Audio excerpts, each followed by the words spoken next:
আজকে ছিল 12ই জানুয়ারি। এই দিনটি আমাদের দেশে জাতীয় যুব দিবস হিসাবে পালিত হয়। স্বামী বিবেকানন্দকে চেনেন না এমন ভারতবাসী নেই। এই বিশ্বেও স্বামী বিবেকানন্দকে চেনা হয়। স্বামী বিবেকানন্দের জন্মদিন 12ই জানুয়ারি 1863 সালে। তো সেই দিনটাই ভারতের জাতীয় যুব দিবস হিসাবে পালন করা হয়।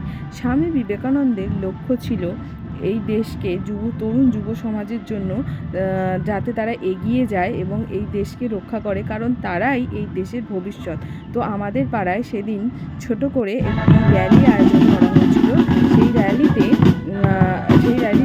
স্বামী বিবেকানন্দের উদ্দেশ্যে বিভিন্ন বক্তব্য রাখা হয়েছিল।